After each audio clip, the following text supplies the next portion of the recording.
Good morning all of you. तो बेटा आज की क्लास के अंदर इंडियन पीनल कोड, और इंडियन पीनल कोड को क्या बोलते हैं? भारतीय दंड संहिता।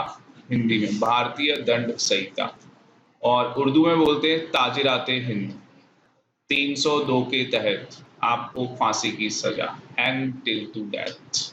ठीक है जी। तो वो कौन दे सकता है? High court, supreme court, district court hang till two death नहीं देख सकता, है ना। डेथ की सजा उसको अलाउड नहीं। हाँ, district court on the approval of high court दे सकता है। ठीक है। अब आगे अगर बात करें तो सबसे पहले लिखो स्टार्टिंग में chart number 1, 2 types of cases. कितने टाइप के केसेस होते हैं? 2 टाइप्स के केसेस होते हैं। बस ये थोड़ा सा स्पीड में करेंगे क्योंकि ऑलरेडी हमने सीपीसी के अंदर पढ़ा हुआ है।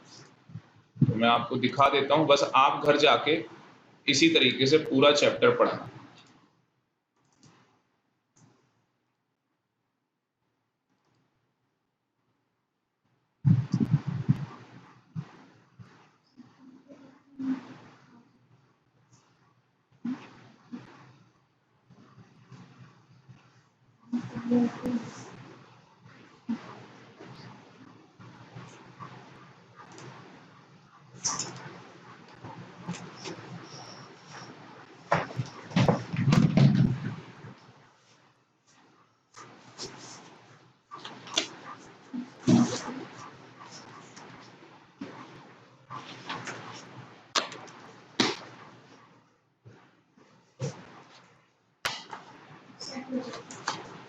अच्छा, ये ऑन ही नहीं किया,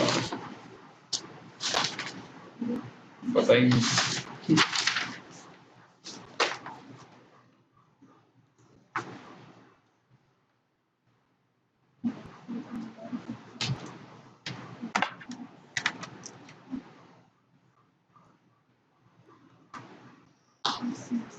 लास्ट क्लास में डिविडेंड कराया 4 घंटे, ऋतु आई थी बस, और कोई नहीं आया, तो मैंने कहा भैया कराना तो है। तो आपको पता होगा कंपनी डिविडेंड डिक्लेयर जब करती है तो 5 दिन के अंदर एक सेपरेट अकाउंट में पैसा डिपॉजिट करना होता है, और फिर विद इन 30 डेज उस पैसे को डिस्पैच करना होता है। और अगर with in 30 days Anjali dispatch ना किया जाए तो कितने की पेनल्टी है पता आपको?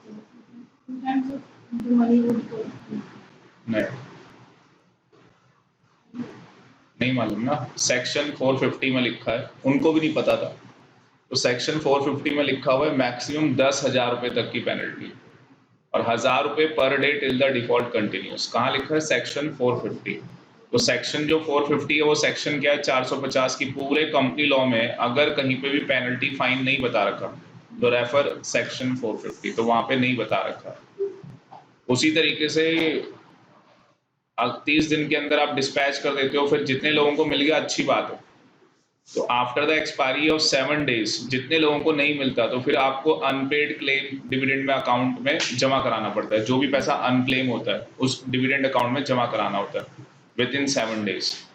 और अगर आप वो 7 दिन के अंदर नहीं कराते हो तो उसके लिए भी क्या है? पेनल्टी है। कंपनी के लिए भी है और ऑफिसर इन डिफॉल्ट के लिए भी। वो सेक्शन 127 में लिखी है। वो कितनी है पेनल्टी कंपनी के लिए? कितनी है उसमें?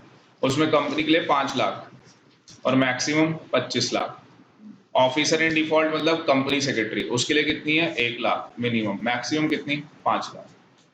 ठीक है, सेक्शन 127। तो 4 घंटे डिविडेंड पढ़ाया, जिसमें से अभी 2 सेक्शन बाकी, तो 6 घंटे में तो डिविडेंड होगा। बाकी टीचर 1 घंटे में करा देते, हो गया जी डिविडेंड। सिंपल देखेगी वो लेक्चर, रिकॉर्ड कर लिया।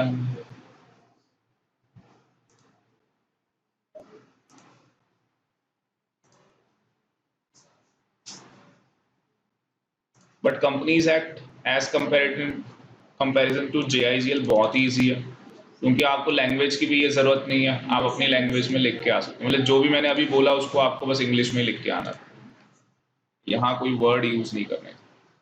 Right now we are talking about IPC, Indian penal code. वो थोड़ी सी बात कंपनी लॉ की इसलिए होगी, पेपर है आपका। 1860 यही है, कहीं पे गलत हो तो बता दें। तो चार्ट नंबर 1 हम बनाने जा रहे हैं यहाँ पे। अच्छा, मैं ना कुछ ज्यादा ही वो हो गया, मेरे को लग रहा है मेरे को ज्यादा हैंगओवर हो रहा है। वैसे तो मेरे को अब सुनने को मिल ही गया है, तो मैं भी सोच रहा हूँ जल्दी से 2 हफ्ते खत्म हो जाए। तो यहाँ पे चार्ट नंबर 1, 2 टाइप्स ऑफ, थोड़ा मैं स्पीड में कराऊंगा ये चैप्टर, तो आपको जहाँ पे भी लगे आपको आता है तो ठीक है, जहाँ पे आपको लगे प्रॉब्लम है तो भैया बोलो क्या दिक्कत है। तो 2 टाइप ऑफ केसेस, 2 टाइप के केसेस होते हैं। तो आपको पता है, एक सिविल सूट में जाते हैं, सिविल सूट्स के अंदर, और दूसरा क्रिमिनल सूट्स के अंदर जाते हैं।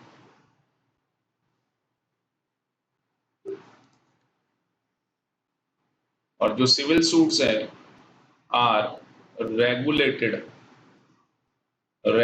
Bye CPC, civil procedure code. बाकी ईयर तो आपको पता ही है 1908। और सीआरपीसी आर रेगुलेटेड बाय, हाँ जी, सीआरपीसी को रेगुलेट कौन करता है? सीआरपीसी को जो रेगुलेट करता है वो सीआरपीसी 1973, और आईपीसी, आईपीसी क्या, इंडियन पीनल कोड, भारतीय दंड संहिता 1860।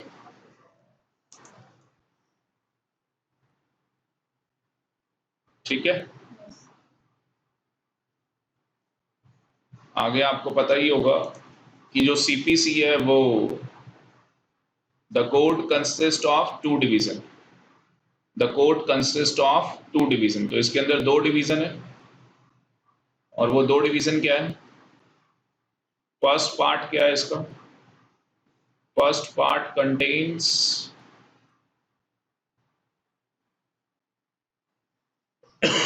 how many sections, and second part contains I think 51 orders।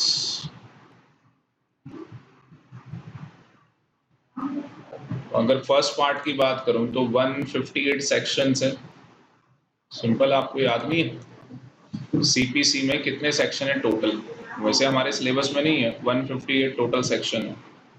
और सेकंड पार्ट में क्या है? ऑर्डर है। कितने ऑर्डर्स हैं? 51 ऑर्डर्स है। और each order contains server rules. और हर ऑर्डर में क्या है? रूल्स है। हर ऑर्डर के अंदर क्या है? रूल्स है।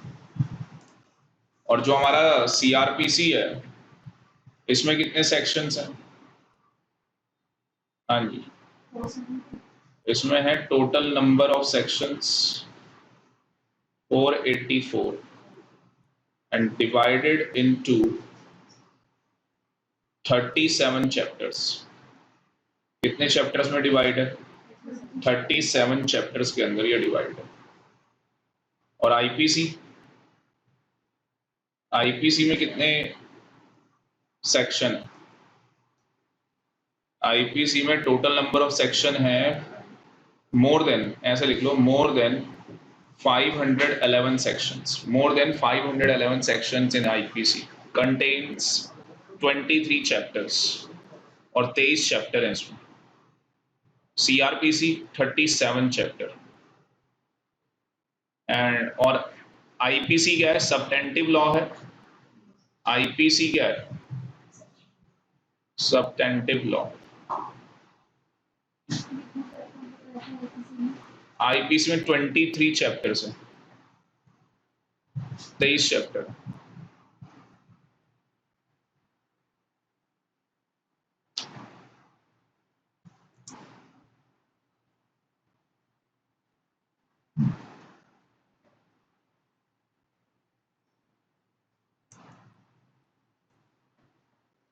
ठीक है,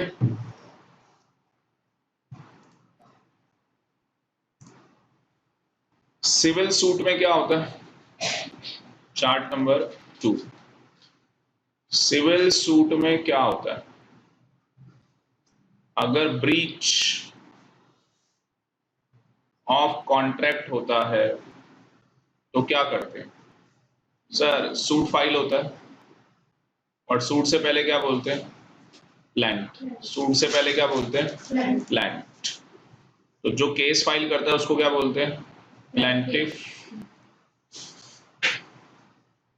तो प्लांटिफ वर्सेस डिफेंडेंट।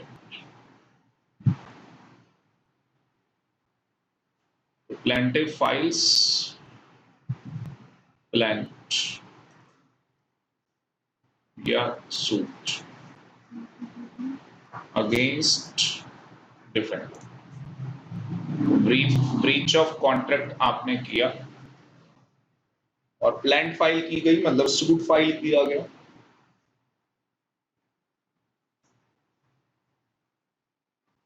सीआरपीसी में क्या होता है?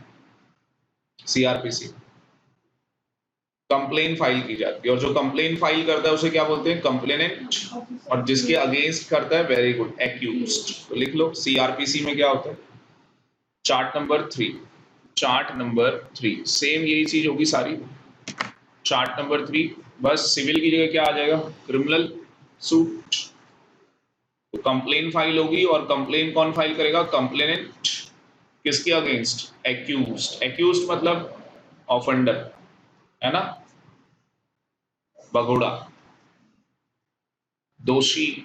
एक्यूज्ड मतलब दोषी करार दिया जाता है इसको।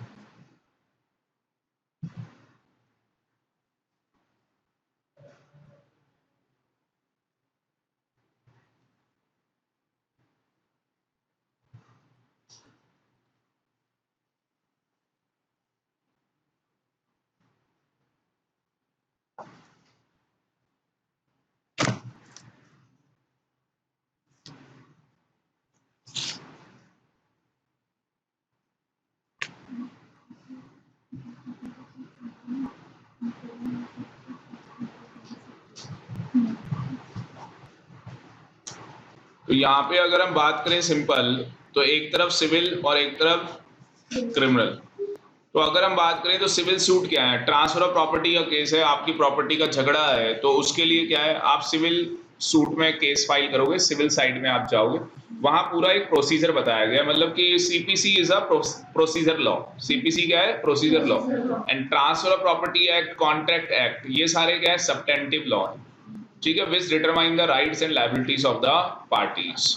उसी तरीके से अगर आपने किसी का मर्डर कर दिया, तो मर्डर जो आपने किया है उसके बाद आपको पनिश किया जाएगा, तो वो पनिशमेंट जो मिलेगी उसका जो प्रोसीजर है वो सीपीसी में, सीआरपीसी में बताया गया।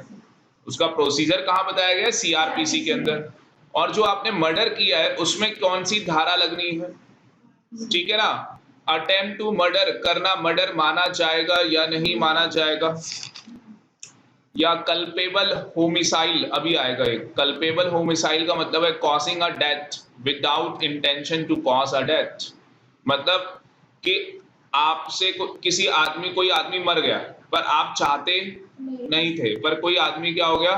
मर गया। इसको बोलते हैं कल्पेबल होमिसाइड। कल्पेबल होमिसाइड बोलते हैं इसको, तो बताऊंगा मैं अभी आपको। तो कल्पेबल होमिसाइड का मतलब कि एक आदमी गया था टांगे तोड़ने के लिए, एक आदमी क्या गया था? टांगे तोड़ने के लिए गया था, पर गलती से क्या हो गई उसका? वो मर गया, वो बंदा मर गया। और अगर वो बंदा मर गया तो क्या वो मर्डर माना जाएगा? नहीं, वो बंदा मर गया, मर्डर नहीं माना जाएगा, ठीक है ना। नो वन किल जसिका, उसके अंदर वो मन्नू क्या करता है? उसको, जसिका को गोली मार देता है, तो क्या वो मर्डर है? वो मर्डर नहीं है, कल्पेबल होमिसाइड। वो मर्डर तो करना ही नहीं चाहता था। हाँ, मर्डर का मतलब क्या होता है कि जब आप causing a death with a intention to cause death, आपकी पहले से इंटेंशन है कि मुझे इस आदमी को मारना है। एक दिल्ली में एक जगह है, मेरे को नाम याद नहीं आ रहा अभी, मेरी वाइफ ने बताया था, और आज सुबह की बात है, वो है मैं ऐसे कुछ एग्जाम्पल बता रहा था उनको लॉ के, तो उन्होंने भी 2-4 एग्जाम्पल मुझे बताया। तो उन्होंने एग्जाम्पल बताया कि एक आदमी सॉफ्टवेयर इंजीनियर, और वो नोएडा की बात थी शायद से, तो वो ऑफिस से आया संडे को, अपना काम उम करके दिन में आ गया, और बिल्कुल गर्मी का टाइम, यही 1 साल पहले यही गर्मी का टाइम, बहुत सड़ी गर्मी पड़ रही है, और वो आता है अपनी i20 से, गाड़ी खड़ी करता है नीचे, और कहाँ चला जाता है, घर पे, फर्स्ट फ्लोर पे उसका घर है। अब वो घर पे चला गया, उसका एक बच्चा है 5 साल से कम उम्र का, बिलो 5 इयर्स ऑफ एज, और वो उस गाड़ी खुली रह जाती, तो उस गाड़ी के अंदर चला जाता है, और उसके घर पे क्या है, उसकी फैमिली, मतलब मान लो उसके भी बच्चे आए हुए हैं, तो 2 बच्चे और उसके साथ चले जाते हैं, they are also below the 5 years, ठीक है। तो तीनों बच्चे मतलब 5 साल से कम उम्र के, और गाड़ी में अंदर चले गए, गाड़ी अंदर से लॉक हो जाती है, और इतनी गर्मी पड़ रही है, तो धीरे-धीरे उनके पता नहीं क्या फोड़े से निकल आए ये वो, और अंदर ही उनकी डेथ।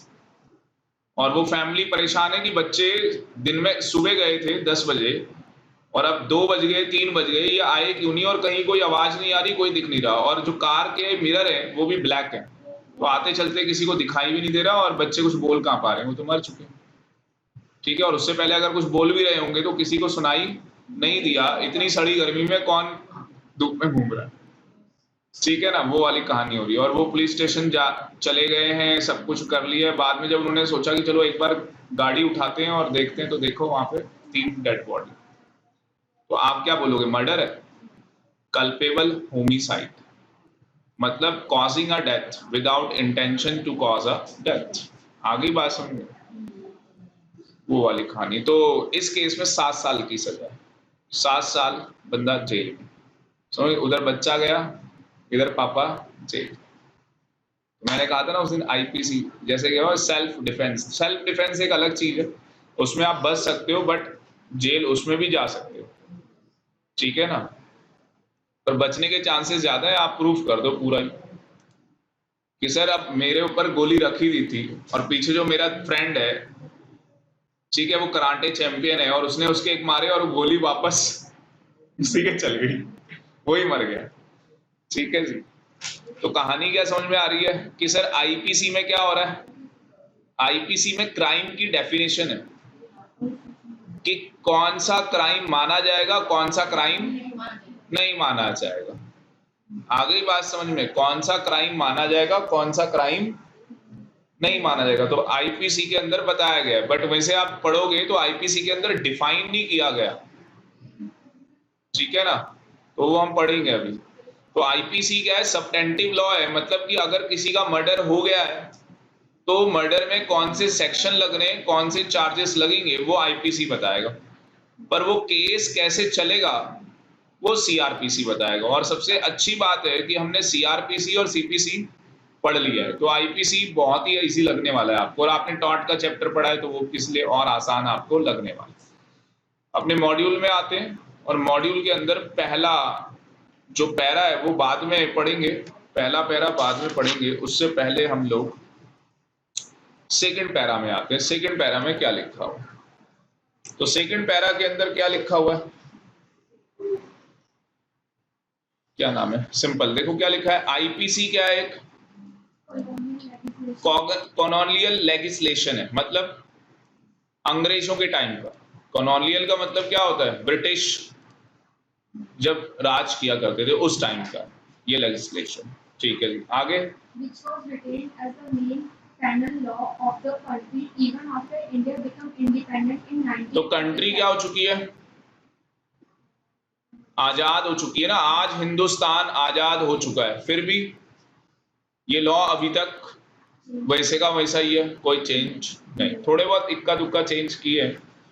आईपीसी वॉज पास्ड, पास कब हो गया था ये, 1860, तो 1860 में पास हो गया था, और इनफोर्स कब हुआ, मतलब 2 साल लग गए इसे इम्प्लीमेंट कराने में। तो ये पास कब हुआ था, 1860 में, और इनफोर्स कब हुआ, 1862, और ये अप्लाई क्या होता है, whole of India, but Jammu और कश्मीर में ये अप्लीकेबल नहीं है। मतलब क्या समझे, कि जम्मू और कश्मीर में मर्डर कर दो, कोई दिक्कत नहीं है। इसका ये मतलब है, हाँ, वेरी गुड। असली में जेएंडके में क्या है, जेएंडके का अपना आईपीसी बना हुआ है, जेएंडके का अपना आईपीसी बना हुआ है। बात समझ में आ रही है? तो यहां से कहानी दो पार्ट में चलती है। इंडिया की कहानी दो पार्ट में आती है, एक तरफ whole of India except J and K, एक चार्ट बन जाएगा। आईपीसी 1860 एक चार्ट बन जाएगा कि एक तो एक कॉलोनियल लेजिस्लेचर है, मतलब आजाद अंग्रेजों के टाइम का कानून है ये, और आज देश आजाद हो चुका है तो भी हमने ताजिराते हिंद दंड संहिता, भारतीय दंड संहिता को कोई चेंज नहीं किया। आज भी हम वही कानून पढ़ रहे हैं जो अंग्रेज बना के गए थे, और वही सजाएं, वही पनिशमेंट हम लोग पढ़ रहे हैं। बात समझ में आ रही है? वेरी इंटरेस्टिंग लॉ, मजा आ जाएगा आपको पढ़ के, दिल खुश हो जाएगा आपका। तो दो पार्ट के अंदर whole of India except J and K, और दूसरा पार्ट कि सर आईपीसी जो है जेएंडके में भी है, पर जेएंडके ने अपना सेपरेट पेनल कोड बना रखा है।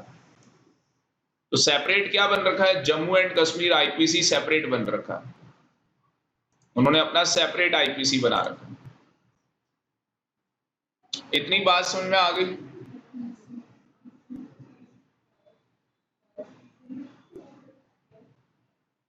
आगे आपको पता ही है, आगे आप लिखना, इसमें लिखा नहीं है, इसके आगे लिखोगे नया यहां से। इसके बाद दूसरा चार्ट बनाओ, लिखो heading IPC divided into two parts. IPC कितने पार्ट्स में डिवाइड कर रहे हैं? दो पार्ट्स के अंदर। आईपीसी कितने पार्ट्स में डिवाइड कर रहे हैं? दो पार्ट्स में डिवाइड कर रहे हैं। पहला पार्ट क्या है, जनरल प्रिंसिपल्स एंड डिफेंसेस। पहला पार्ट क्या है, यहां कुछ नहीं लिखा हुआ, पहला पार्ट क्या है, जनरल प्रिंसिपल्स एंड डिफेंस। ये देखो यहां पे लिखा हुआ है। वैसे इससे पहले मैं कह रहा हूं ना, आपके साथ साथ चार्ट बना रहा हूं, थोड़े चेंजेस आ सकते हैं।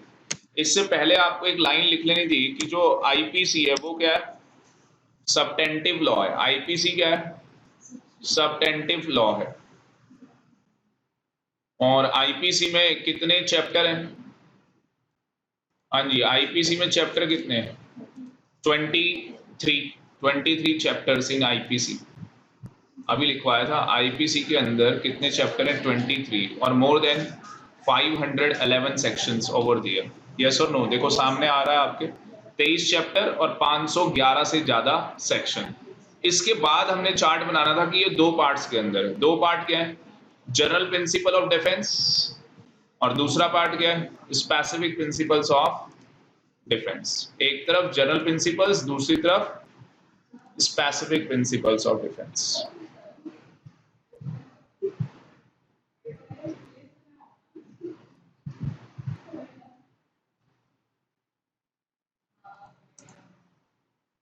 तो हम जनरल प्रिंसिपल्स भी पढ़ेंगे और स्पेसिफिक ऑफेंस भी पढ़ेंगे।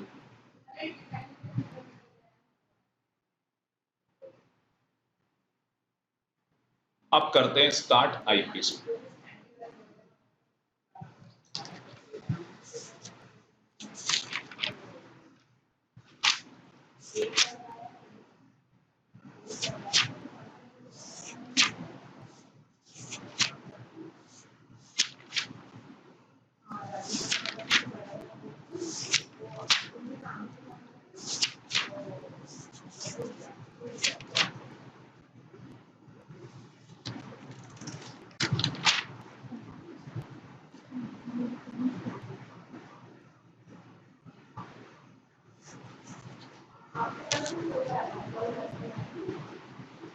पहले हम जनरल प्रिंसिपल्स पढ़ेंगे, उसके डिफेंस पढ़ेंगे, फिर उसके बाद स्पेसिफिक ऑफेंस में जाएंगे कि स्पेसिफिक ऑफेंस क्या है। अब आ जाते हैं यहां से। अब यहां से आईपीसी क्या होता है, स्टार्ट। तो सबसे पहले आप एक लाइन लिखो, the Indian penal code 1860 does not define crime. The Indian penal code, the Indian penal code, 1860 does not define crime। तो 1860 ने क्राइम को क्या है, डिफाइन नहीं किया। इसको हम पढ़ेंगे कितने पार्ट्स के अंदर, इसने क्राइम को डिफाइन नहीं किया। अभी के लिए आप फिलहाल तीन पार्ट बना लो, तीन पार्ट में पढ़ेंगे। पहला पार्ट क्या बोलता है कि क्राइम क्या होता है। पहला पार्ट क्या बताएगा आपको, क्राइम क्या होता है।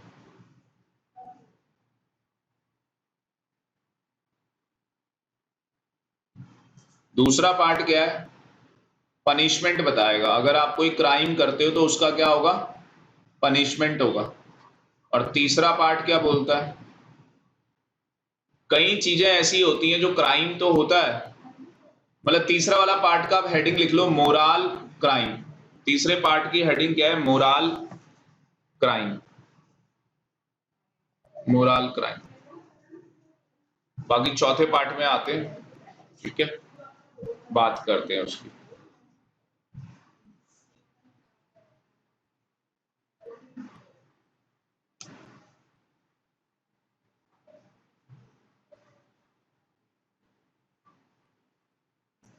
चौथा पार्ट ये है, आप ये जो आपकी किताब में लिखा है यहां से ये चौथा पार्ट है, ठीक है ना। तो सबसे पहले हम क्या जानते हैं कि क्राइम की डेफिनेशन क्या है। सबसे पहले हम ये जान लेते हैं कि क्राइम की डेफिनेशन क्या है।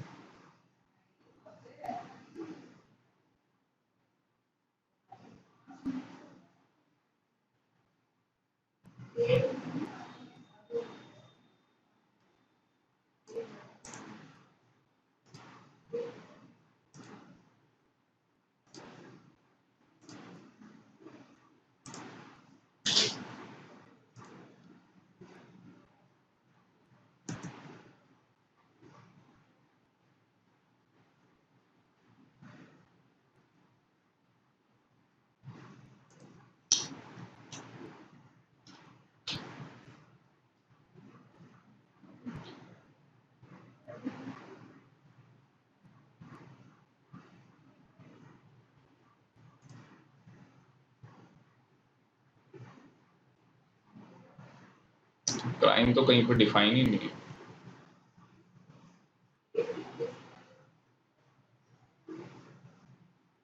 देखो रीजनल लैंग्वेज में भी है ये, देख रहे हो, उर्दू।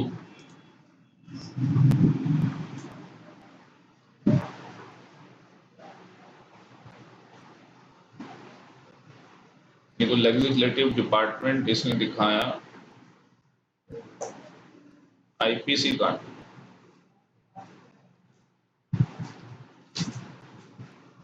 अब उर्दू में लिखा हुआ होता तो मजा आता। बाकी मैं एक वीडियो दिखाऊंगा उसमें बोला गया उर्दू में कैसे बोलते हैं।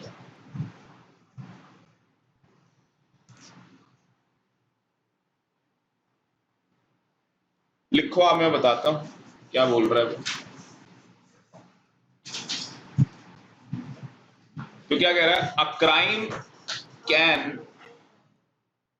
crime can said to be a wrongful act.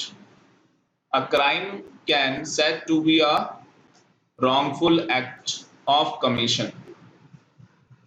A crime can be said to be a wrongful act of commission or omission,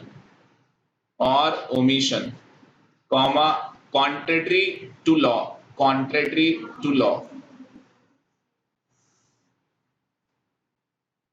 comma, tending to be prejudicial to the community, tending to be prejudicial to the। देखना ये wording लिखी है क्या module में,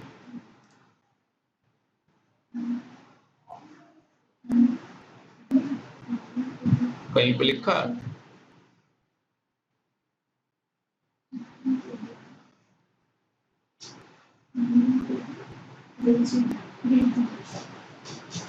A crime can be said to be wrongful act of commission or omission contrary to law, comma, tending to be prejudicial to community, comma, for which punishment may be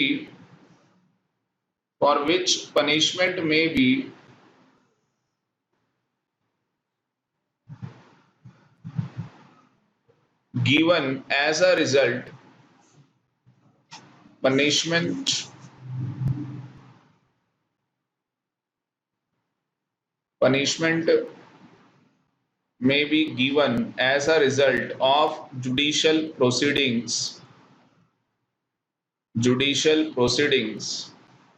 taken in the name of the state, taken in the name of the state.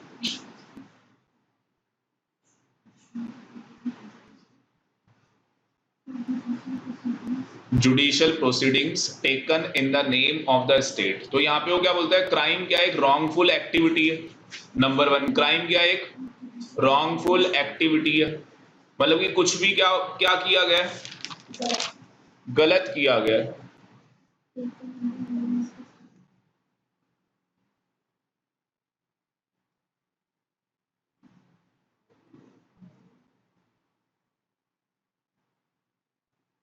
मैं यहाँ पे आपको बोलूं, अगर मैं यहाँ पे आपको बोलूं कमीशन ऑफ एन ऑफेंस है, कमीशन ऑफ एन ऑफेंस है,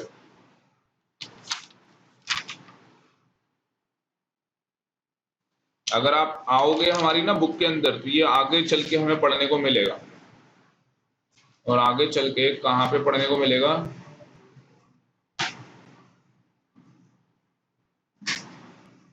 पेज नंबर ये रहा, स्टेज ऑफ क्राइम, तो उसमें लिखा है द कमीशन ऑफ क्राइम।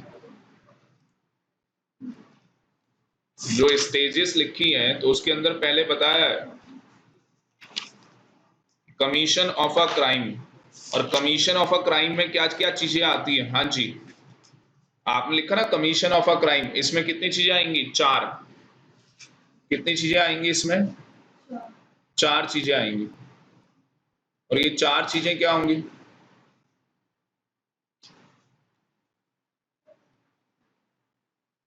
ये 4 चीजें क्या होंगी नेहा। पहली चीज क्या होगी, क्रिमिनल इंटेंशन। दूसरी चीज क्या होगी, प्रिपरेशन। तीसरी चीज क्या होगी, अटेम्प्ट। चौथी चीज क्या होगी, और अकॉम्प्लिशमेंट। तो क्रिमिनल इंटेंशन आपको पता ही है, आपकी किसी चीज को करने की क्या है, क्रिमिनल इंटेंशन है आपकी।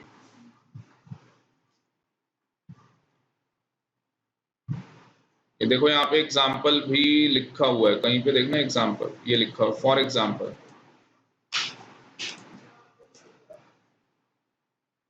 एक आदमी कैसे गाड़ी चला रहा है, रश ड्राइविंग कर रहा है। एक आदमी क्या कर रहा है, रश ड्राइविंग कर रहा है। तो अगर एक आदमी हो गया, अच्छा ठीक है, कल आओगे।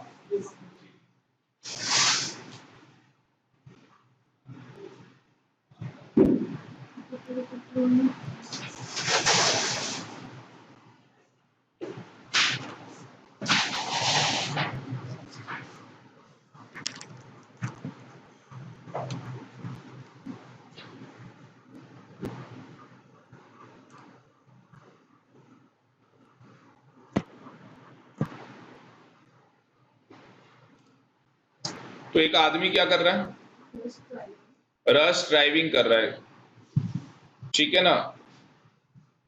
तो मुझे बताओ अगर वो रश ड्राइविंग कर रहा है तो क्या उससे चांसेस हैं किसी पर्सन की डेथ होने के, yes.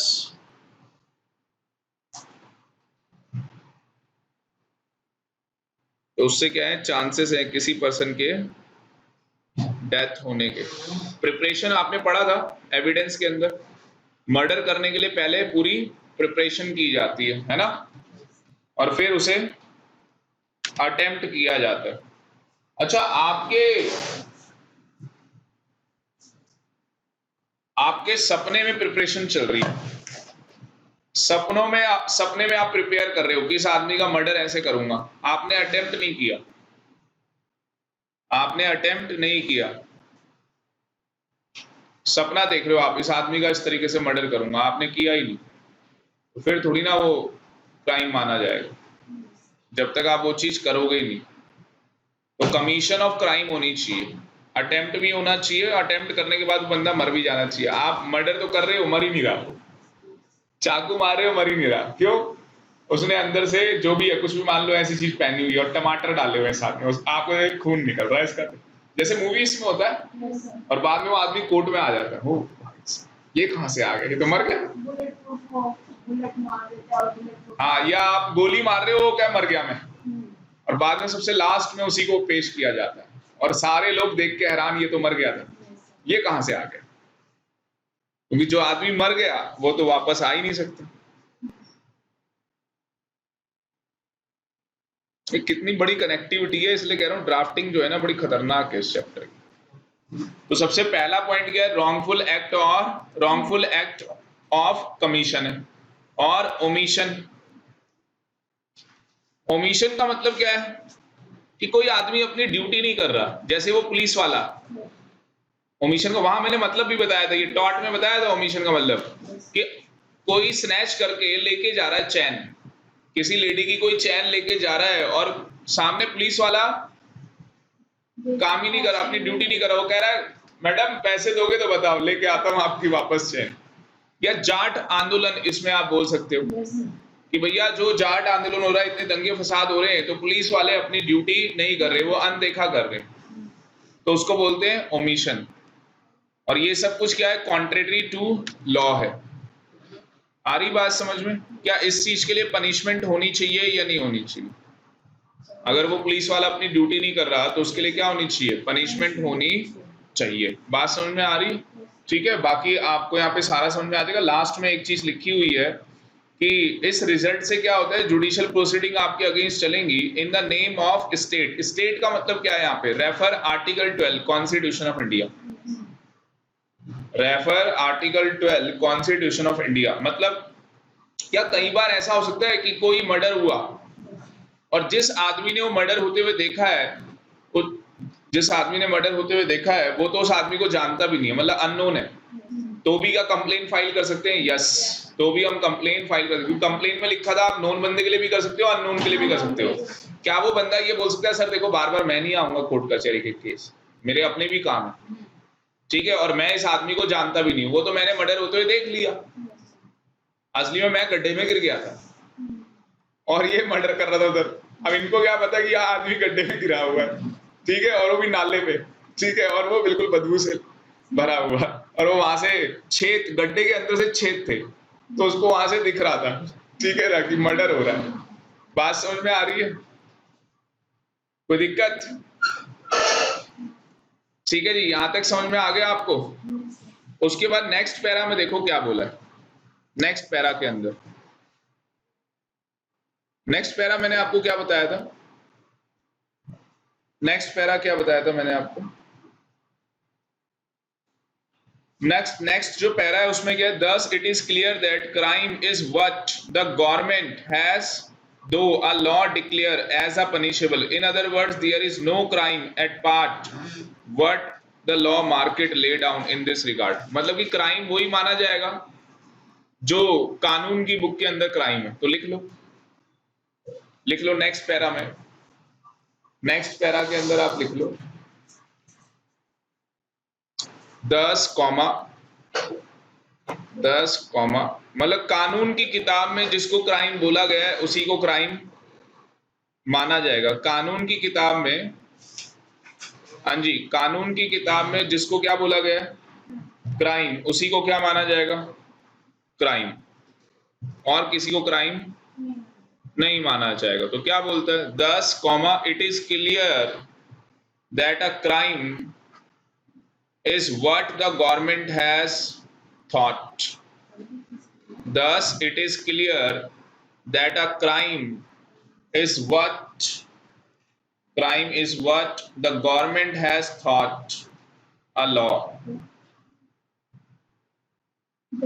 Thus, it is clear that a crime is what the government has thought a law declare as punishable.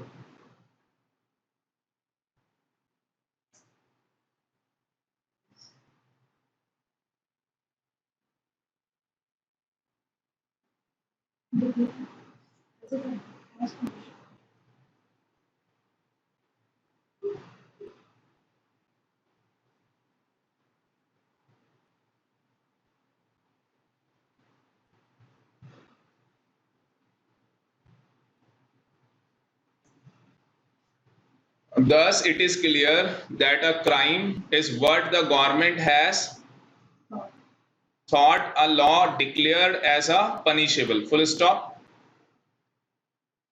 In other words, comma, there is a no crime apart from what the lawmaker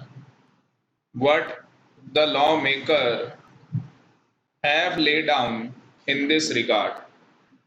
In other words, comma, there is no crime apart from what the lawmaker have laid down in this regard. तो कानून की किताब में जिसको crime बोला गया वही crime माना जाएगा, और जो कानून ने ले डाउन इन दिस रिगार्ड, और जिसको कानून ने क्राइम बोला ही नहीं है वो क्राइम नहीं माना जाए।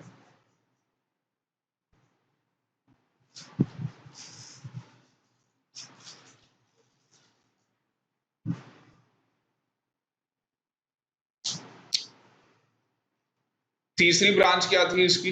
Moral crime. तीसरी ब्रांच क्या थी इसकी? Moral crime.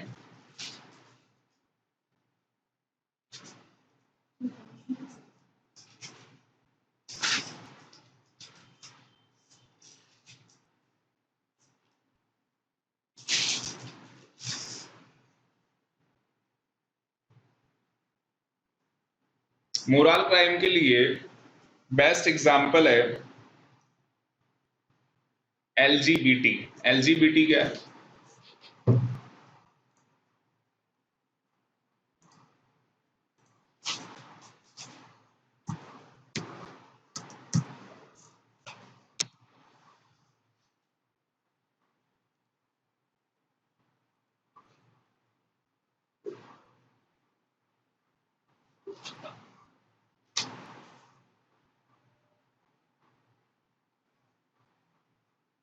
फुल फॉर्म नहीं लिखी क्या इन्होंने इसकी?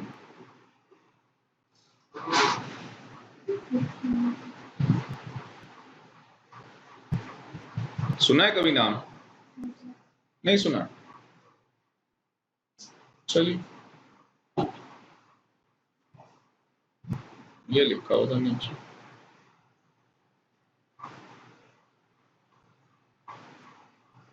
कानून बन गया, ये आपको पता लग गया होगा। हाँ, कहाँ लिखा है? हाँ, LGBT स्टैंड्स फॉर लेस्बियन, गे, और ये क्या है? बैक्सवेल है, जो भी है।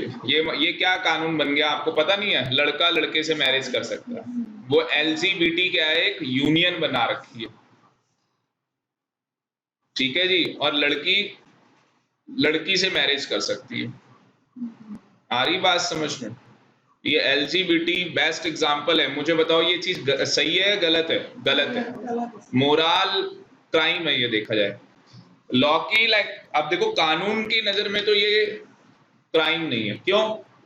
देखो आपको एक एग्जांपल चाहिए था।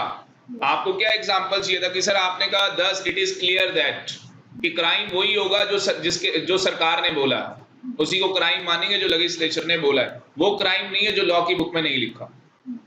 तो भैया लॉ की बुक में ये क्राइम नहीं लिखा, तो अब ये क्राइम नहीं है। जैसे दूसरा एक और जो अंजलि बताया, लिविंग रिलेशन, तो अब कानून बन गया, तो देखा जाए वो भी गलत है। इसमें एक और आपको, मेरी वाइफ को ऐसे एग्जाम्पल आ जाते हैं क्योंकि वो मूवी बहुत देखती है। तो उसने बताया कि क्या हुआ था, इटली से 2 कपल्स आए थे, आगरा गए थे भैया घूमने के लिए, और आगरा में इन्होंने क्या किया, फ्रेंच किस किया। आपस में कपल ने रोड पे फ्रेंच किस किया और लोगों ने देख लिया। लोग पगला गए, भाई साहब ये क्या कर रहे हैं, मारो इनको, क्योंकि इंडिया के अकॉर्डिंग ये सब करना रोड पे गलत है। तो उन्होंने पिटाई कर दी, और पिटाई करके कहाँ डलवा दिया, जेल में। और भाइयों की इतनी पिटाई हो गई कि उनको जेल में जब लेके जा रहे थे तो उनको उल्टियां ये वो, तो उनको हॉस्पिटल ले गए। तो हनीमून कहाँ मना रहे, इंडिया के हॉस्पिटल। यहाँ बेचारे आए थे घूमने फिरने, है कि भैया चलो नई नई हमारी मैरिज हुई है। अब इटली वाले क्या सोच रहे होंगे कि एक बार आने दो इंडिया वालों है, इंडिया का कोई कपल आ तो जाए, क्योंकि ये जर्मनी में, वहां पे इटली में बहुत वो हुआ था, ये गलत कर रहे हो आप हमारे, क्योंकि हमारी कंट्री में ये क्राइम नहीं है, हमारी कंट्री में ये अलाउड है, ठीक है। आपकी कंट्री वाले पागल है, मेंसरिया घुसा हुआ है लोगों के अंदर। भैया हस्बैंड वाइफ, तुम्हें क्या दिक्कत हो रही, तुम पलट जाओ। नहीं, हमारा ना बच्चा देख रहा है बड़े वजह से, आ गई बात समझ में, हमारे बच्चे को बड़ी खुशी हो रही है देखते हुए। जैसे वो उसका भी बताया था आपको, शिल्पा शेट्टी का, तो शिल्पा शेट्टी का केस हो गया था, तो भैया उनके यहाँ ऐसा होता है, क्या कर सकते हैं, ठीक है ना। फिर वो उसके अंदर निकल के आया था कि वो मैंसरिया नहीं ये वो, तो फिर वो शिल्पा शेट्टी, उसका मतलब स्टेटस सही हो गया साहब कि भैया इसकी कोई गलती नहीं है, ठीक है ना। तो यहाँ पे दो एग्जाम्पल मैंने आपको दे दिए, मैंने पता कैसे, देखो दो एग्जाम्पल दिए मैंने। एक तो इंडिया में दिखाया कि LGBT ये इन्होंने बना लिया और अब लड़का लड़के से मैरिज कर सकता है, ये ठीक है, मोरल रॉन्ग है, ये मोरल ये क्राइम होना चाहिए, ठीक है ना, बट लॉ की डिक्शनरी में क्राइम नहीं रहा। फिर मैंने एक उल्टा दे दिया आपको कि बाहर की कंट्री में उसको क्राइम नहीं मानते, इंडिया में मानते। अच्छा, जब अब उसको बंदे को जिन्होंने मारा और हॉस्पिटल पहुंचा दिया, क्या वो सही है? मेरे अकॉर्डिंग वो गलत है। प्यार से समझा सकते थे कि भाई देख इंडिया में ऐसा होता नहीं, तुम जाओ होटल में जाओ, आ गई बात समझ में। तो वो वाली कहानी है, उन्होंने मार पीट के उनके ऐसे हालात कर दिए, बेचारे पुलिस स्टेशन नहीं जा पा रहे, हॉस्पिटल पहुंच गए, वो कुछ गलत हो गया। तो क्या उनके अगेंस्ट केस चलना चाहिए, नहीं चलना चाहिए? चलना चाहिए, पर इंडिया है नहीं चला, क्यों? भैया हमारे समाज में ऐसे करोगे तो बस, और हमें जेल डालोगे, डाल के दिखाओ। अभी बुलाते हैं अपनी गैंग को, फिर रोडों पे रैलियां निकलने लग जाएंगी और पब्लिक इंटरेस्ट में वो केस वापस लेना पड़ जाएगा कि एक तो बताओ बाहर के लोग हैं और सपोर्ट उनका कर रहे हैं, हमारा नहीं कर रहे, ठीक है ना। तो वो वाली कहानी है। चले आगे। तो ये तीसरा पॉइंट भी आपको समझ में आ गया। चौथा पॉइंट देखते हैं क्या है।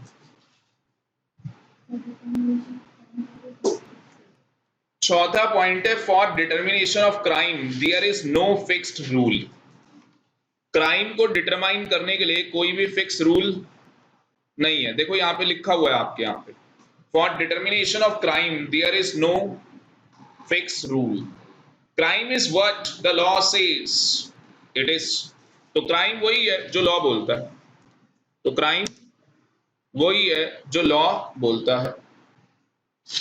अब यहाँ पे नेक्स्ट जो आपका बनेगा, कितने हो गई?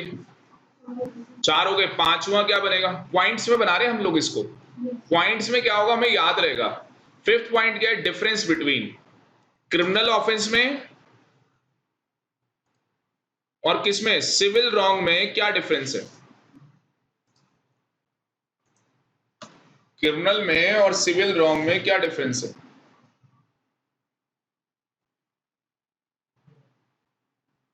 बता सकते हो?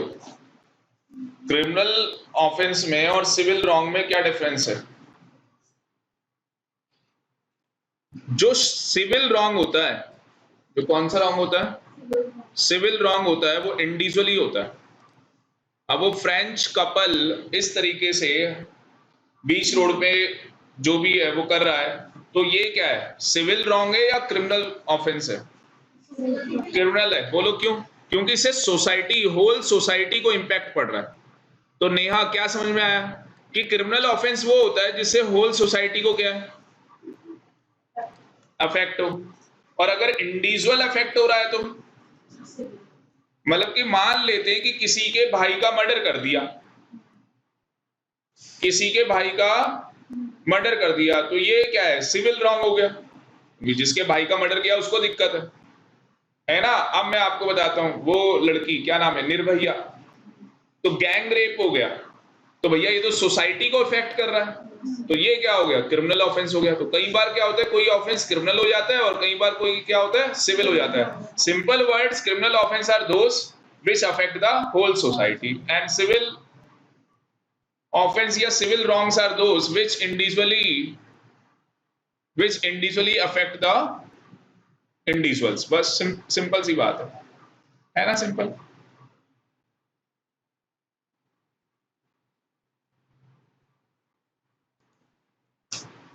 ये नेक्स्ट पैरा में डाल दे।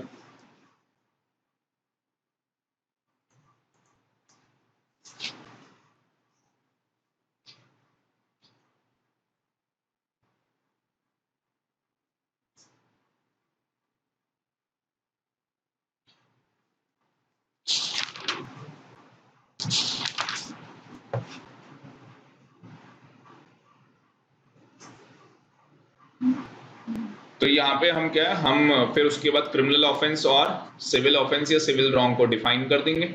उसके बाद नेक्स्ट पॉइंट आ जाएगा आपका, कौन सा, पॉइंट नंबर 6। पॉइंट नंबर 6 आ रहा है, लिखो पॉइंट नंबर 6। अब जो ये सिविल क्राइम आप कह रहे हो या सिविल ऑफेंस आप ये कह रहे हो, ये क्यों होता है? इट अराइज, लिखो इट अराइज। इनके अंदर क्या एलिमेंट होंगे? It arise, number 1, first when a state is organised, मतलब कि ये क्राइम, हाँ ये क्राइम कहां पे होते हैं? जैसे आपने बोला सिविल ऑफेंस हो रहा है, आपने बोला क्रिमिनल ऑफेंस हो रहा है, तो ये होते कहां पे हैं?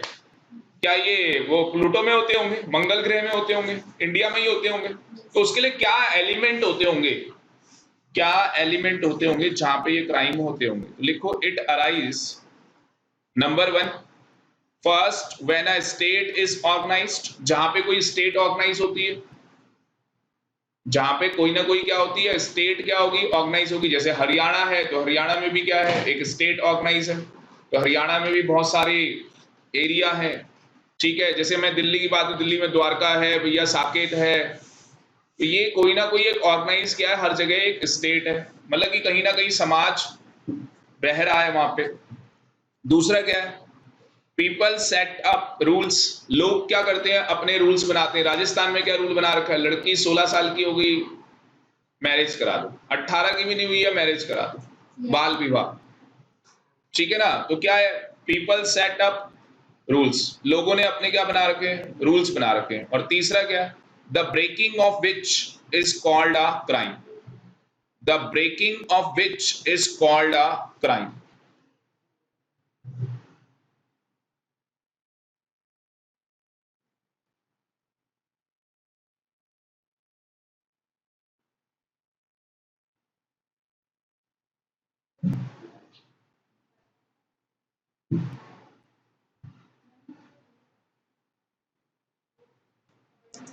तो यहाँ पे क्या बोला इसने, इसने 3 बातें यहाँ पे बोल दी हैं। पहली बात क्या है, व्हेन स्टेट इज ऑर्गेनाइज, कोई ना कोई स्टेट क्या है वहां पे ऑर्गेनाइज है। अब जहां कोई रहता ही नहीं है वहां क्या क्राइम होगा, वहां कोई क्राइम ही नहीं होगा, ठीक है। दूसरा क्या है, पीपल सेटअप रूल्स, लोगों ने अपने रूल्स बना रखे हैं, और अगर आप उनको तोड़ोगे तो उन्होंने, वो बोलते हैं ये क्राइम है, वो क्या बोलते हैं, ये क्राइम है।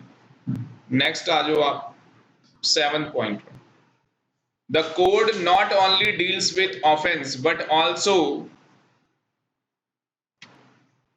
the code not only deals with the code का मतलब समझ गए ना, IPC. The code not only deal with offense but also with the attempts to commit offense, but also with the attempts to commit offense। क्या मतलब इसका,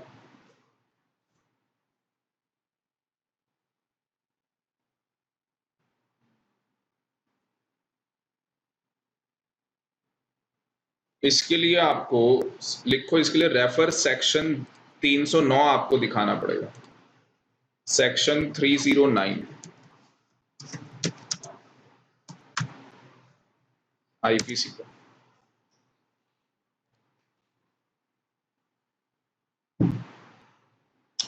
और section 309 क्या होता है, ये देखो क्या बोलता है, अटेम्प्ट सुसाइड। 309 क्या बोलता है,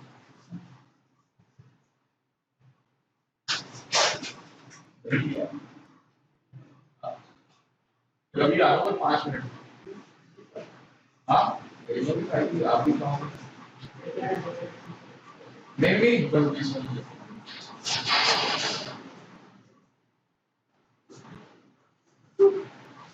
तो अटेम्प्ट टू कमिट सुसाइड क्या बोला गया कि अगर, इसका बिल्कुल करक्स बता रहा हूं आपको, अगर कोई आदमी क्या करता है, सुसाइड करता है। सुसाइड का मतलब क्या होता है? सेल्फ, आत्महत्या कर देना, हिंदी में आत्महत्या कर देना, मतलब कि सेल्फ सुसाइड कर लिया आपने, खुद को अपने आप ही मार डाला, खुद खुशी करना। वेरी गुड, क्या बात है, ठीक है ना, तुम्हें बड़ा एक्सपीरियंस, ठीक है, मैं ऐसे ही बोल रहा हूँ, ठीक है, हाँ ये लॉ की क्लास है, तो खुद खुशी कर लेना। तो सेक्शन 309 बोलता है कि अगर कोई ऐसा करता है तो 1 साल की क्या है, जेल है। अब आप कहोगे सर उसने सुसाइड कर लिया, मर गया, अबे भाई मर गया तो कहां से जेल करोगे, बच गया तो 1 साल जेल में जाएगा। और चक्की पीसिंग, पानी पी। तो क्या समझ में आया कि अगर आप सुसाइड करने जाते हो और बच जाते हो, अगर आप क्या करते हो, सुसाइड करने जाते हो और बच जाते हो, तो आपको क्या होगा, 1 साल की जेल होगी। मेंटल हेल्थ एक्ट,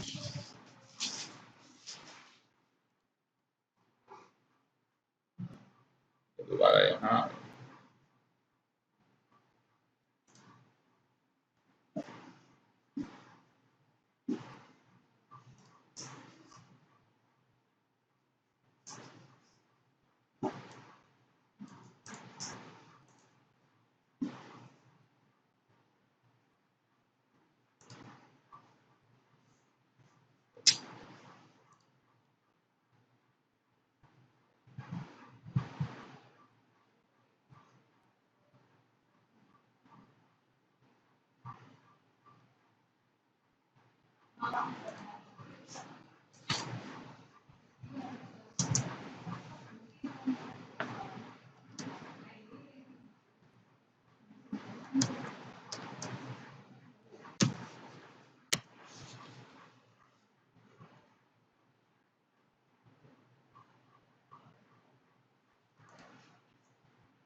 आदमी है,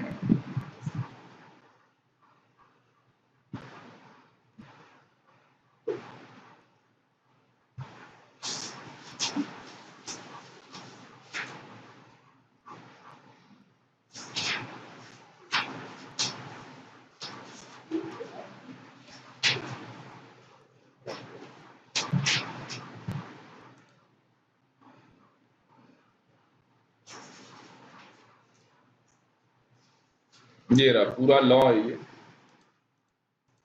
ये क्यों दिखा रहा हूं अभी आपको पता लग जाएगा। मेंटल हेल्थ केयर एक्ट 2017, ठीक है। तो अगर इसकी बात करें तो विकिपीडिया अगर आप देखोगे तो ये जो लॉ है ये बन कब गया था, 27 मार्च 2017 को ही बन गया था, पर इसको कमेंस होने में कितना टाइम लगा, 7 जुलाई 2018, मतलब पूरा 1 साल लग गया पूरा, और अभी ये इनफोर्स है, ठीक है ना। तो कितना टाइम लग गया इसको, 1 साल से ज्यादा लग गया।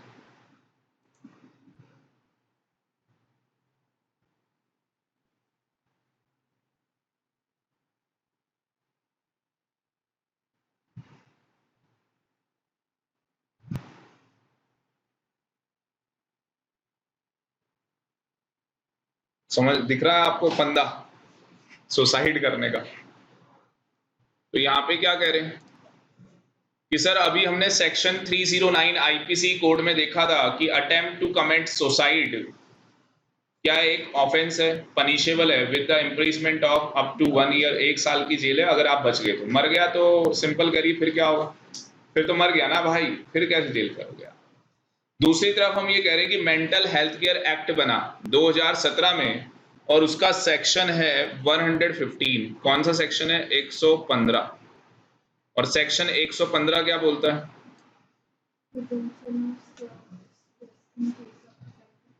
कि हम प्रिज्यूम कर रहे हैं कि अगर किसी बंदे को क्या होता है, हम क्या प्रिज्यूम कर रहे हैं कि अगर किसी बंदे को स्ट्रेस हो जाता है किसी वजह से और वो अटेम्प्ट टू कमिट सुसाइड कर लेता है तो उसको जेल नहीं होगी, उसको जेल नहीं होगी। तो मेंटल हेल्थ केयर एक्ट बन गया 2017 में, और उसके सेक्शन 115 ने लिख दिया कि अगर कोई अटेम्प्ट टू कमिट सुसाइड करेगा तो उसे जेल नहीं होगी। अब बताओ 309, 309 ही ना, 309 IPC, attempt to commit suicide jail 1 साल की। Mental health care act 2017 section 115 jail नहीं होगी। बताओ क्या कौन प्रिवेल करेगा, मेंटल हेल्थ केयर एक्ट या आईपीसी? वेरी गुड, नालायक, बुरा मत मान। बेटा जो एक्ट है वो प्रिवेल करेगा ना, स्पेशली उस चीज के लिए एक्ट बन गया, मेंटल हेल्थ केयर के लिए स्पेशली क्या बन गया एक्ट। ये तो केवल एक सेक्शन, एक बच्चा है, 309 तो केवल एक सेक्शन है। तो लिखो कौन सा एक्ट प्रिवेल करेगा यहाँ पे, mental health care act prevail over 309 IPC.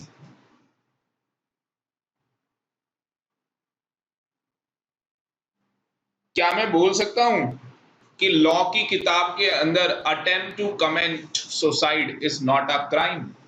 हाँ जी, क्या कंक्लूजन वर्ड में ये बोल सकता हूं, attempt to commit suicide is not a crime? Yes, बोलो क्यों? क्योंकि अगर ये क्राइम होता तो आईपीसी में जो पनिशमेंट बोली है वो मिलती, बट अब इसे कानून क्राइम नहीं, क्योंकि क्राइम की डेफिनेशन कहीं पे डिफाइन नहीं है। क्राइम की डेफिनेशन कहीं, अभी तक मैंने कहीं पे क्राइम की डेफिनेशन बताई है आपको? नहीं बताई मैंने आपको, क्योंकि डिफाइन ही नहीं तो मैं बताऊं कहां से। आगे बात समझ, क्राइम की डेफिनेशन कहीं पे डिफाइन नहीं है। तो अगर मान लो कोई आपसे पूछ ले अटेम्प्ट टू कमिट सुसाइड क्या वो क्राइम है? नहीं है भाई। क्या जो 309 में आईपीसी में जेल लिखी है 1 साल की और फाइन, क्या वो होगा? नहीं होगा, क्योंकि अब क्या बन चुका है, मेंटल हेल्थ केयर एक्ट बन चुका है। और सेक्शन कौन सा, 115। ये नहीं कि मैंने ऐसी हवा में बोल दिया, लिखा है 115। इतनी बात समझ में आ गई आपके?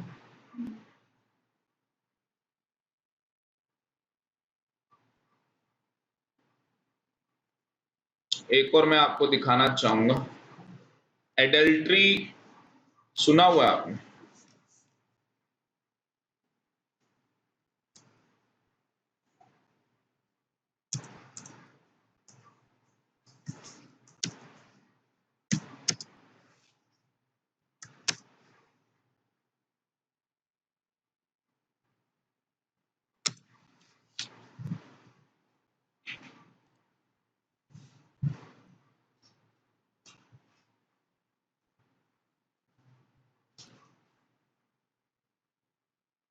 तो यहाँ पे क्या बोल दिया इन्होंने, एक एग्जाम्पल और है, adultery no longer a criminal offence in India.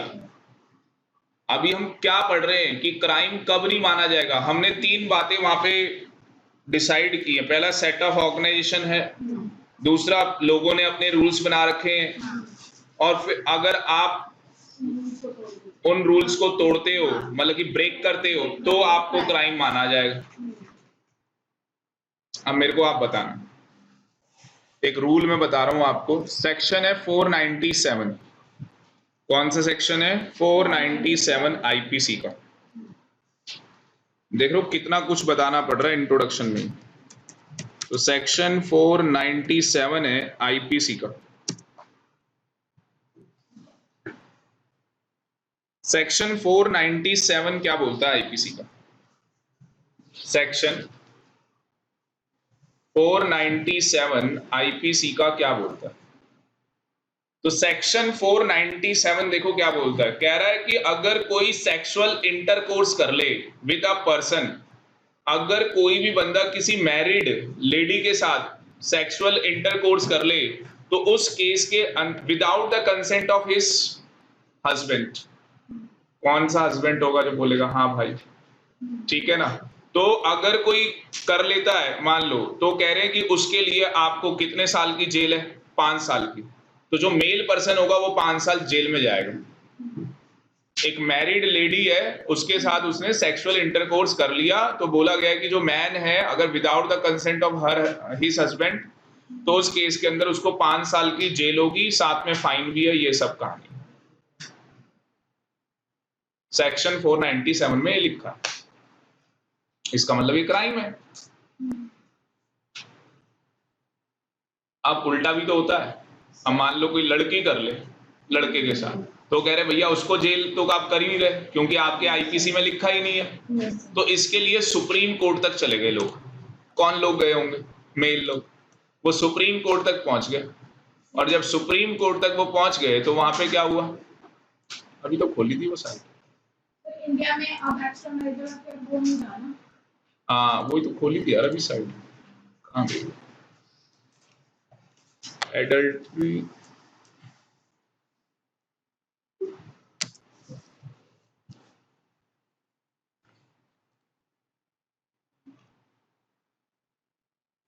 ये देखो यहाँ पे क्या लिख दिया, adultery not a crime, supreme court strikes down, मतलब कि एबॉलिश। जो सेक्शन 309 था सुसाइड का वो खत्म नहीं हुआ, पर आईपीसी से ये सेक्शन ही एबॉलिश हो गया, खत्म कर दिया। Section 497 was deleted from IPC. हाँ जी, ड्यू टू क्या है? सुप्रीम कोर्ट ने बोल दिया, सुप्रीम कोर्ट ने बोल दिया कि एडल्ट्री क्या है? क्राइम नहीं है। आपके हिसाब से मोराल क्राइम है या नहीं है? यस, मोराली गलत, मतलब गलत है ये चीज, बट अब इसको क्राइम नहीं मानते।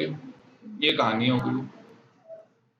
चले आगे, समझ में आ गया ना आपको मैं समझाना क्या चाहता हूँ? क्राइम समझा रहा हूं मैं आपको, क्राइम क्या होता है, मैं आपको समझा रहा हूं क्राइम क्या होता है।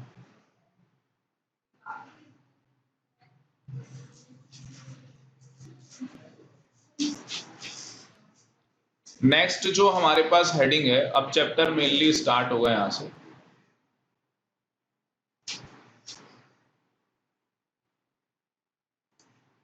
यहां से चैप्टर स्टार्ट होगा।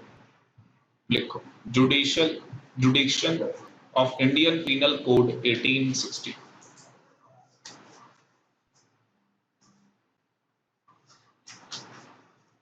तो इसको दो पार्ट में डिवाइड कर लेना। कितने पार्ट में लिख लेना? देयर आर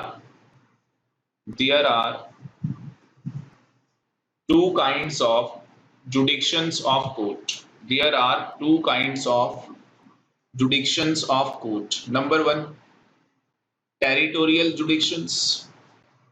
पहली कौन सी jurisdictions है? Territorial jurisdictions. Territorial jurisdictions. Territorial jurisdictions means geographical area. Territorial jurisdictions का मतलब geographical area. और ये जोग्राफिकल एरिया दो पार्ट में डिवाइड होगा। कितने पार्ट में डिवाइड होगा? दो पार्ट में। एक पार्ट लिखना इंट्रा टेरिटोरियल जुडिक्शंस, सेक्शन 2 में बताई गई है। इंट्रा, देखो लिखा है इंट्रा टेरिटोरियल जुडिक्शंस। और दूसरा पार्ट क्या होगा? एक्स्ट्रा टेरिटोरियल जुडिक्शन, जो कि सेक्शन 3 और 4 में बताया गया।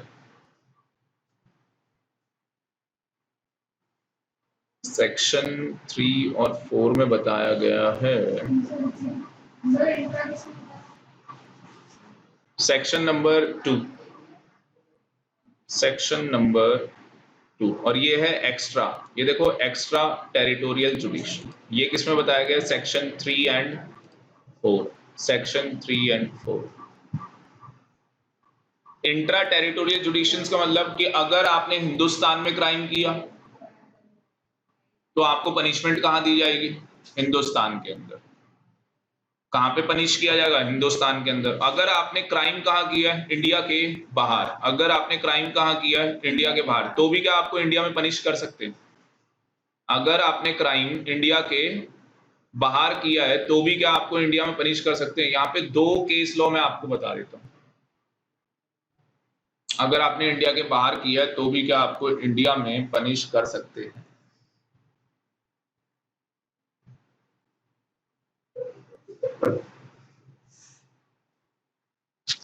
क्या नाम है इस बंदे? रजत गुप्ता, नाम सुना है कभी? रजत गुप्ता।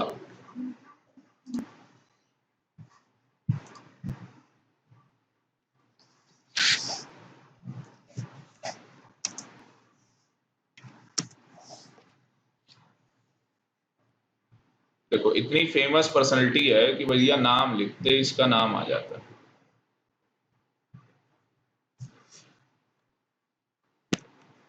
इस आदमी ने क्या किया है वो आपको बता दूं, फोटो देख लो पहले इसकी।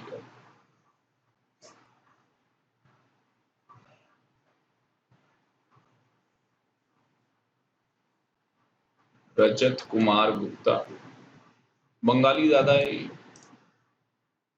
और यूट्यूब में देखते हैं इनके बारे में, क्योंकि इन्होंने बहुत बड़ा फ्रॉड किया, बहुत बड़ा फ्रॉड किया इन्होंने। आपने सुना होगा हर्षल मेहता, स्टॉक मार्केट का स्कैम हुआ था सबसे बड़ा, है ना? शायद नहीं, हाँ सर, ठीक, हाँ हाँ, हर्षल मेहता। तो उसी तरीके से इस भाई साहब ने, रजत कुमार गुप्ता ने क्या किया, बहुत बड़ा स्कैम किया।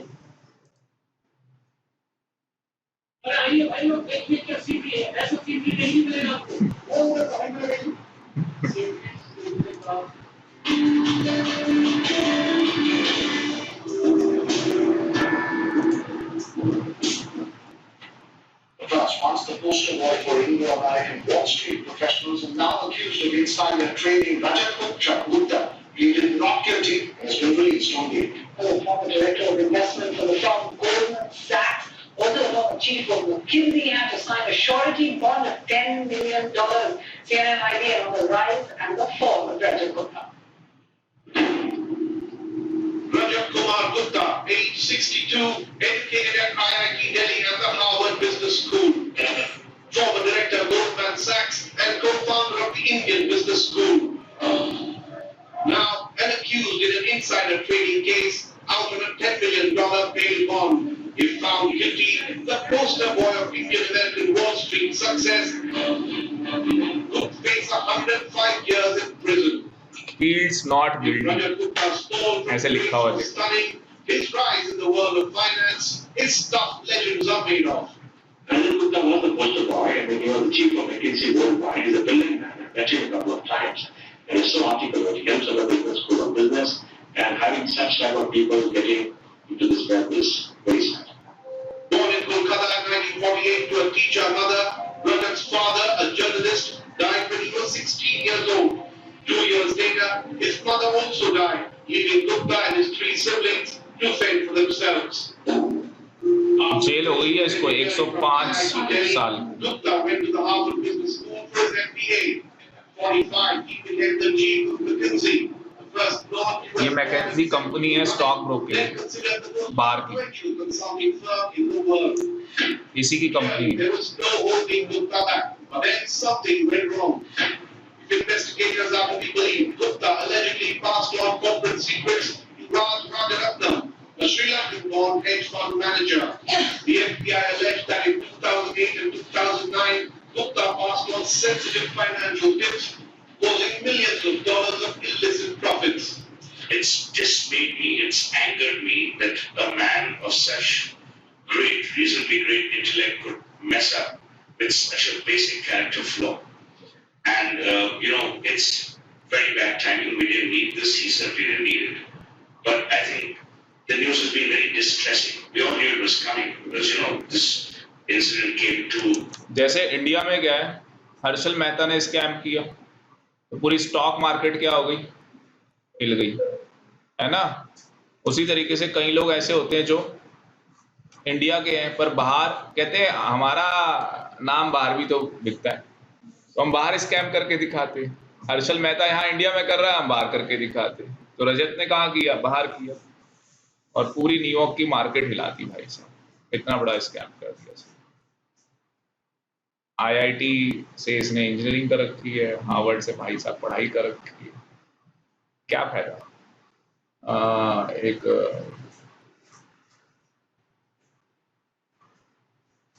कभी याद नहीं आ रहा, एक सीए है, उसने फ्रॉड करवाया। किसका फ्रॉड करवाया?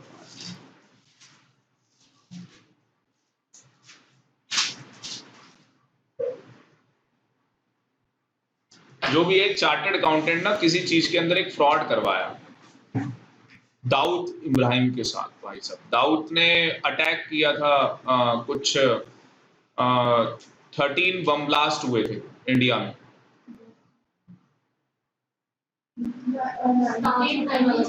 हाँ 1993 के अंदर 13 बम ब्लास्ट हुए थे इंडिया के अंदर, जिसमें अराउंड आप 270 लोग डेड हो गए थे, मर गए थे। उसके पीछे जो फंडिंग का हाथ था, पैसे का हाथ, वो एक चार्टर्ड अकाउंटेंट के था। मतलब कि चार्टर्ड अकाउंटेंट ने फंडिंग करवाई थी। उसने इस तरीके से कंपनी से ऐसे, तो सीए होने से क्या हो गया, आप अच्छे इंसान ही नहीं। स्टूडेंट हो अच्छी बात है, तो अच्छा स्टूडेंट भी होना चाहिए। ये क्या स्टूडेंट होते हैं, आ गए 4 दिन, हम जून में पढ़ेंगे, आ गए हमें समझ नहीं आ रहा, ये क्या ड्रामे है यार, तुमसे झेला ही नहीं जा रहा, कहानी और तुम्हें तो पता है क्या है। अब ये चैप्टर पढ़ाना हो किसी को, सर बस ये पेज पढ़ा दो, खत्म करो ना काम। ऐसे थोड़ी ना पढ़ाई होती है। ऐसे तो आपकी किताबें 10 किताबें आती हैं, 4-5 ऑथर की, आप किताब लेके साथ में डिक्शनरियां लेके पढ़ते चले जाओगे, नॉलेज ही नहीं मिलेगी आपको। तो क्या मुझे बताओ, इंडिया की टेरिटरी में अगर कोई क्राइम करेगा तो क्या उसे इंडिया में पनिश किया जाएगा? यस।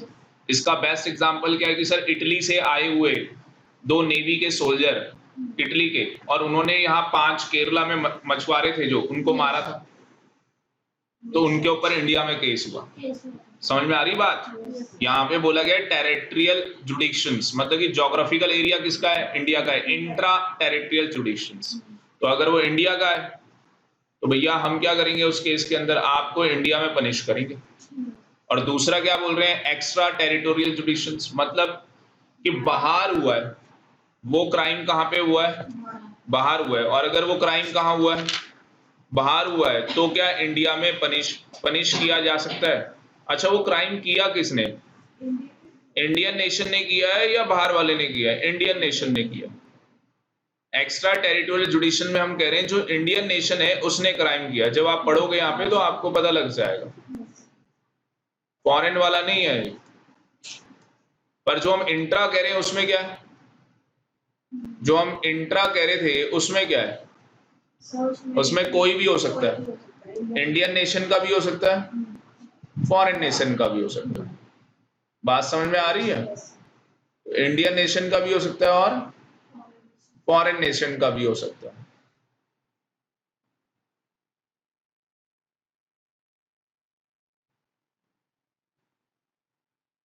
द्वारका में एक वो ट्रैफिक पुलिस वाले को एक नाइजीरियन ने मारा था।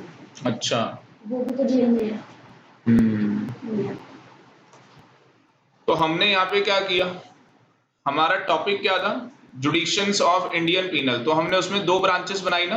पहली ब्रांच क्या थी? टेरिटोरियल जुडिक्शन। दूसरी ब्रांच मैंने बोली नहीं अभी तक। दूसरी ब्रांच लिखो inherent jurisdictions. Inherent jurisdictions, inherent jurisdictions, मतलब ब्रैकेट में लिखना the subject matter to which a law applies. The subject matter to which a law applies.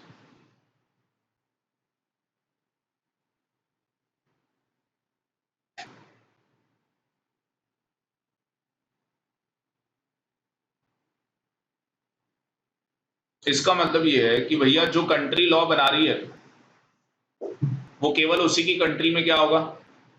Applicable होगा। इनहेरेंट जुडिक्शन मतलब कि the subject matter to which the law applies. जिस चीज के लिए लॉ अप्लाई हो रहा है आपको देखना पड़ेगा कि वो जुडिक्शंस हमारे उसमें आ रही है या नहीं आ रही है।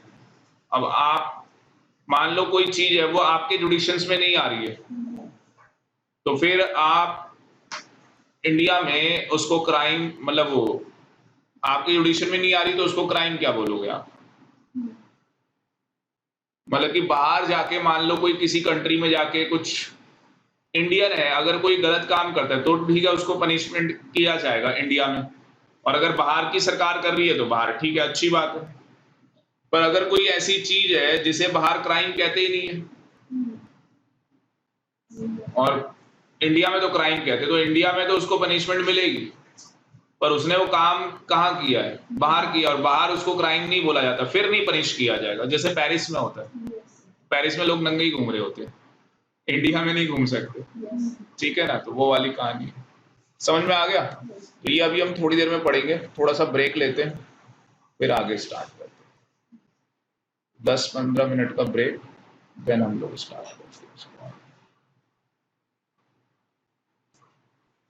बहुत इंटरेस्टिंग चीजें हम लोग पढ़ने वाले हैं।